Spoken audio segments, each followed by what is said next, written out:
প্রণাম, ছোটদের ভালোবাসা নিয়ে চলে আসলাম আপনাদের সামনে আজকে দেবী দুর্গার 3টে মন্ত্র পাঠ করতে। দেবী দুর্গার 3 মন্ত্র পাঠ করলেই সব বাধা দূর হবে, জীবনে আসবে অর্থ এবং সমৃদ্ধি। বাই দি বাই, আমি বনানী, আমার চ্যানেলের নাম বনানীজ ইনসাইড আউট। আজকে সেই চ্যানেলে আপনাদের সবাইকে স্বাগত। তো চলুন শোনা যাক আজকে মা দুর্গার বীজ মন্ত্র। মা দুর্গার বীজ মন্ত্র ওম শ্রীং দুর্গায় নমঃ এবং ওম হ্রিং দুর্গারায় নমঃ। এই মন্ত্রগুলি জপ করলে ভক্তের জীবনে নেতিবাচক শক্তি দূর হয়, সমৃদ্ধি আসে এবং আত্মাধিক বৃদ্ধি ঘটে। মায়ের আগমনে হয় দুর্গতি নাশ, মা আনেন সৌভাগ্য এবং সমৃদ্ধি। দেবী দুর্গার এমন কয়েকটি মন্ত্র রয়েছে যেগুলি জানা থাকলে এবং সঠিক সময়ে সঠিকভাবে পাঠ করলে দূর হয় সকল বাধা। এই মন্ত্রগুলি আপনার বিভিন্ন সমস্যার সাহায্য করবে এবং নির্মূল হবে সব সমস্যা। শুধু ভক্তি ভরে শুদ্ধ চিত্তে দেবীর কাছে আরাধনা করতে হবে। দেবী দুর্গার এই 3 মন্ত্র পাঠ করলেই সব বাধা দূর হবে, জীবন আসবে অর্থ এবং সমৃদ্ধি। বিশিষ্ট পুরোহিতদের মতে কতকগুলি দুর্গা মন্ত্র আছে। জীবনে সুখ সমৃদ্ধি ফিরে পেতে যে মন্ত্রগুলির ভূমিকা অব্যক্ত, জেনে নিন কি সেই মন্ত্র।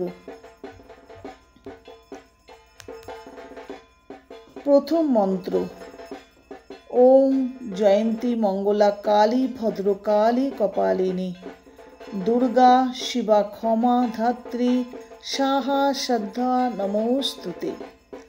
যদি জীবনে বিভিন্ন ক্ষেত্রে একাধিক সমস্যা থাকে তাহলে এই মন্ত্রটি পাঠ করলে উপকার পাওয়া যায়। প্রতিদিন সন্ধ্যায় দেবীর সামনে একটি প্রদীপ জ্বালিয়ে এই মন্ত্র পাঠ করতে হবে। তাহলে সহজেই জীবনের সমস্ত বাধা দূর হবে এবং কাঙ্ক্ষিত লক্ষ্যে পৌঁছানো সম্ভব হবে।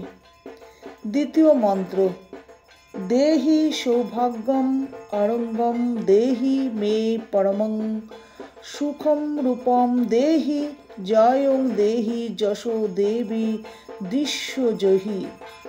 দেবী দুর্গার এই মন্ত্রটিও খুব শক্তিশালী বলে দাবি করেন পণ্ডিতেরা। প্রতি শুক্রবার দেবী দুর্গার সামনে প্রদীপ জ্বালিয়ে প্রণাম করতে হবে। লবঙ্গ এবং কর্পূর সহযোগে করতে হবে আরতি। তারপর এই মন্ত্র 108 বার জপ করলে দুর্ভাগ্য কেটে যাবে, স্বাস্থ্যের উন্নতি হবে, আসবে আর্থিক সুখ। তৃতীয় মন্ত্র সর্বমঙ্গলা মঙ্গলে শিবে সর্বাত্ম সাধিকে শরণ্যে ত্রম্বকে গৌরী নারায়ণী নমস্তুতে শিষ্ঠের স্থিতি বিনাশানং শক্তিভূতে সনাতনী গুণাশ্রয়ে গুণময়ে নারায়ণী নমস্তুতে শরণাগত দীনার্থ পরিত্রাণ পরায়ণে সর্বশত্রী হরে দেবী নারায়ণী নমস্তুতে। এই মন্ত্র নিয়মিত পাঠ করলে পাপ মুক্তি হয়, মোক্ষ লাভ হয়। যে কোনো কঠিন কাজে যাওয়ার আগে দেবীর সামনে এই মন্ত্র পাঠ করলে তার আশীর্বাদ পাওয়া যায়, সমস্ত কাজে আসে সাফল্য। তো বন্ধুরা, কেমন লাগলো বলো আমার দেবী দুর্গার 3টি জপ মন্ত্র শুনে। আশা করি আমার এই মন্ত্রটি তোমাদের কাছে খুবই ভালো লাগবে।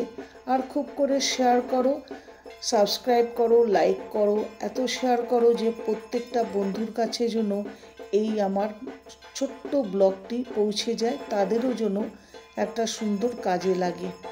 তো বন্ধুরা, যে যেখান থেকে দেখছো, দেশ বিদেশ থেকে যত বন্ধুরাই দেখছো না কেন, প্লিজ একটা কমেন্ট লিখে যাবে। সেই কমেন্ট ধরে আমি পৌঁছে যাব তোমাদের পরিবারে আমার ভালোবাসাটুকু দেওয়ার জন্য। তো লাইক সাবস্ক্রাইব করবে। নতুন যে আপডেটটা এসছে হাইপ, প্লিজ হাইপটা একটু করে দিও। একটা লাইক অনেকটা সহযোগিতা করে, অনেক বন্ধুর পরিবার আত্মীয় স্বজনের কাছে পৌঁছতে পারে আমার এই ছোট্ট ভিডিওটি। তো চলো বন্ধুরা, আজ এখানেই শেষ করলাম। টাটা। ঠাকুরের কাছে কামনা করি সবার মঙ্গল হোক, সবাই সুস্থ থাকো, ভালো থাকো, সবার পরিবার নিয়ে সুখী শান্তিতে জীবনযাপন কাটুক। Tata. Love you to all my friends.